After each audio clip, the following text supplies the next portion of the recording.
इस तरीके से 4 सालों के इंतज़ार को आप अचानक से बदल नहीं सकते हैं। सुप्रीम कोर्ट ने भी कहा है कि खेल के बीच में खेल का नियम नहीं बदल सकता है।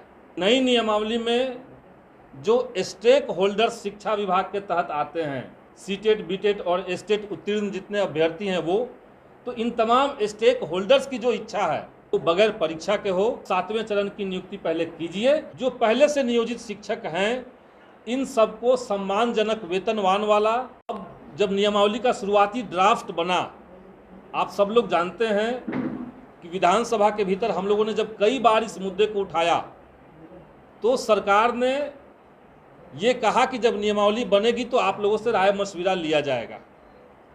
और सच बात है कि राय मशविरा हम लोगों से लिया गया, नियमावली के ड्राफ्ट दिखाए गए और उसमें हमने कुछ महत्वपूर्ण सुझाव और संशोधन लिख करके सरकार को दिया। उसमें हमारी पहली मांग थी कि जो भी शिक्षकों का नियोजन आप कर रहे हैं या आने वाले समय में करेंगे, या जो पहले से नियोजित शिक्षक हैं इन सबको सम्मानजनक वेतनमान वाला राज्य कर्मी का दर्जा सरकार को देना चाहिए। ये पहली मांग हमारी थी। इसके अलावा डोमिसाइल लागू हो, ये हमने मांग उठाई। ऑनलाइन और सेंट्रलाइज तरीके से बहाली प्रक्रिया पूरी की जाए, ये मांग उठाई। और नियोजन इकाइयों का जो मकरजाल बिहार के भीतर 9000 से ज़्यादा बिछा हुआ है उसको सॉर्ट आउट करके एक रास्ता बनाइए। और साथ ही साथ जो 2020 की सेवा शर्त नियमावली थी उसमें जो प्रावधान किया गया था नियोजित शिक्षकों के स्थानांतरण का, उसका रास्ता आप क्लियर कीजिए। ये प्रमुख मांग हम लोगों ने सरकार को लिखित में दिया। और कुछ दिनों बाद जब फीडबैक लेने हम वहाँ पहुँचे तो हमें इत्तला की गई कि आपकी सारी मांगें मान ली गई है। तो हमें यकीन नहीं था कि राज्यकर्मी वाला भी मांग शायद सरकार ने मान लिया होगा। लेकिन जब बाद में ये पता चला, जब नई नियमावली खुल करके सामने आई, तो ये शुरुआत में तो हमें अच्छा लगा कि नई नियमावली में राज्यकर्मी का दर्जा शिक्षकों को दिया गया है। शिक्षा व्यवस्था के भीतर जब तक शिक्षकों का सम्मान नहीं होगा तब तक शिक्षा में बेहतरीन क्वालिटी की आप उम्मीद नहीं कर सकते हैं। इसीलिए उनको राज्यकर्मी का दर्जा दिया जाए, ये हम लोगों की प्रमुख मांग थी। और जब हमें लगा कि नियमावली में इस मांग को मान लिया गया है तो हमें लगा कि बढ़िया कदम हुआ। लेकिन जब उसका ड्राफ्ट सामने हमारे आया और हमने पूरी ड्राफ्ट पढ़ी तब ये बहुत खुल करके हमें समझ में आया कि इसमें बहुत एक अद्भुत तरीके का कंडीशन सरकार ने लगा दिया है। और वो कंडीशन था कि पुराने शिक्षक जो बिहार में नियोजित हैं उन सबको बीपीएससी की परीक्षा देनी होगी, तभी वो राज्यकर्मी बन पाएंगे। इसके साथ साथ 4 साल से जो छात्र नई बहाली के 7वें चरण की बहाली के इंतज़ार में हैं उन छात्रों को भी परीक्षा देने के लिए बाध्य किया जा रहा है। और इसमें कई तरह के संशय सामने आ गए। इसीलिए आज हम लोग बैठक कर रहे हैं। बैठक में उन तमाम बिंदुओं को हम लोग सुनेंगे, उसको संग्रहित करेंगे और सरकार तक अपनी बातों को पहुंचाएंगे। लेकिन ये बात ज़रूर उसमें है कि नई नियमावली में जो स्टेक होल्डर्स शिक्षा विभाग के तहत आते हैं, स्टेक होल्डर्स मतलब जिनके ऊपर इसका प्रभाव होगा, जिनके ऊपर इनका असर होगा, जैसे बिहार के तमाम नियोजित शिक्षक या बिहार में सीटेट, बीटेट और एस्टेट उत्तीर्ण जितने अभ्यर्थी हैं वो, तो इन तमाम स्टेक होल्डर्स की जो इच्छा है वो सरकार सुने, इनके जो कंसर्न है उसको सरकार सुने। और इसलिए शिक्षा के अंदर ये जो नई नियमावली आई है जिसमें परीक्षा का प्रावधान किया गया है, हम लोग सरकार से ये मांग करेंगे कि इस पर पुनर्विचार हो। इस तरीके से 4 सालों के इंतज़ार को आप अचानक से बदल नहीं सकते हैं। खेल के बीच में सुप्रीम कोर्ट ने भी कहा है कि खेल के बीच में खेल का नियम नहीं बदल सकता है। स्टेट 2019 की परीक्षा से बिहार में पहले से ही शारीरिक शिक्षक जो हैं वो कार्यरत हैं, 1 साल से कार्यरत हैं। उसी परीक्षा से जो अन्य विषय के छात्र हैं वो संघर्ष कर रहे हैं। तो इसीलिए एक पैटर्न सबके लिए होना चाहिए।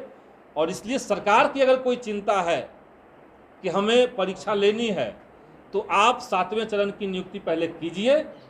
उसके बाद आप पहले से इस बात की घोषणा करके रखिए कि हमें परीक्षा लेनी है, तो परीक्षा देने में किसी को कोई ऐतराज नहीं है।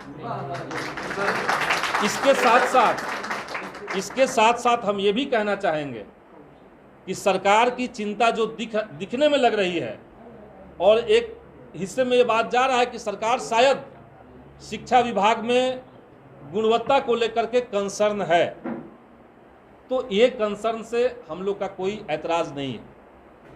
गुणवत्ता निश्चित तौर से उसमें होनी चाहिए, और इसीलिए शिक्षा के भीतर क्वालिटी को मजबूत करने के लिए, उसको ठीक करने के लिए कुछ प्रमुख चीज़ें हैं जो सरकार को करनी चाहिए। जैसे आप सब लोग जानते हैं कि बिहार की शिक्षा व्यवस्था में शिक्षकों के पास इतने तरह के काम सरकार ने पहले से दे रखे हैं कि वो साल में आधा समय शिक्षकेतर कार्यों में लगे रहते हैं। शैक्षणिक से इतर काम जो हैं उस काम में लगे रहते हैं। तो इस चीज़ पे हाई कोर्ट ने भी संज्ञान लिया हुआ है। उस गुणवत्ता निश्चित तौर से उसमें होनी चाहिए, और इसीलिए शिक्षा के भीतर क्वालिटी को मजबूत करने के लिए, उसको ठीक करने के लिए कुछ प्रमुख चीज़ें हैं जो सरकार को करनी चाहिए। जैसे आप सब लोग जानते हैं कि बिहार की शिक्षा व्यवस्था में शिक्षकों के पास इतने तरह के काम सरकार ने पहले से दे रखे हैं, उस काम को सरकार को उनसे नहीं करवाना चाहिए। जैसे उदाहरण के लिए अभी बिहार के भीतर जातीय जनगणना चल रहा है। हाई कोर्ट ने पहले ही कहा है कि इस तरह के कार्य शिक्षकों से न लिया जाए, और इसके लिए पहले से ही सरकार ने एक बहाली कर रखी थी सांख्यिकी स्वयंसेवक संघ की। वो तमाम, जैसे स्कूलों के भीतर इंफ्रास्ट्रक्चर को डेवलप करने की बात, ये तमाम चीज़ें हैं। तो इसलिए सरकार से हम ये मांग करेंगे, एक डेलीगेशन हमारी पार्टी का, महागठबंधन के घटक दल और जो हैं उनसे हम लोग मीटिंग करेंगे जल्द ही, और उनसे बात करके एक ठोस प्रस्ताव हम लोग सरकार के पास ले जाएंगे। माननीय मुख्यमंत्री से बात इस पर होगी, और बात करके हम लोग अपना डिसएग्रीमेंट जो हमारा है वो हम लोग उनसे साझा करेंगे, और इस बात का पूरा प्रयास करेंगे कि ये जो बहाली है वो बगैर परीक्षा के हो, और अभी से सरकार घोषित कर दे अगर 8वें चरण के लिए इनको कोई और कुछ करना है तो यही बात हम लोग आज करेंगे। और आज की बैठक में हम लोग इस पर और विस्तार से चर्चा करेंगे।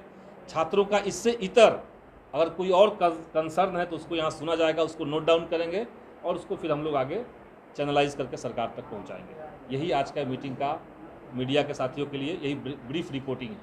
आप किन शिक्षक या किन टीम वाले को इनवाइट किया? देखिए, हमने कोई चयन नहीं किया है। किन किन शिक्षक संघ को बुलाना है इसमें कोई चयन का आधार नहीं है। जितने भी शिक्षक संघ हैं बिहार के अंदर, नियोजित शिक्षक संघ, जिनका कांटेक्ट का नंबर हमें जुगाड़ हो पाया, जिनका हम कहीं से तलाश सके, उन तमाम लोगों को बुलाया गया है। उसमें से अधिकांश लोग आए हैं, कुछ लोग साथी अभी आ रहे हैं। तो शिक्षकों की बैठक इसके जस्ट बाद हम लोग करेंगे। अभी यहाँ पे जो लोग बैठे हुए हैं इनमें से अधिकांश जो हैं वो शिक्षक अभ्यर्थी हैं, और उसमें से भी जो ज़्यादातर लोग हैं वो STET पास। लाइव बिहार YouTube पर सब्सक्राइब और Facebook पर लाइक जरूर करें।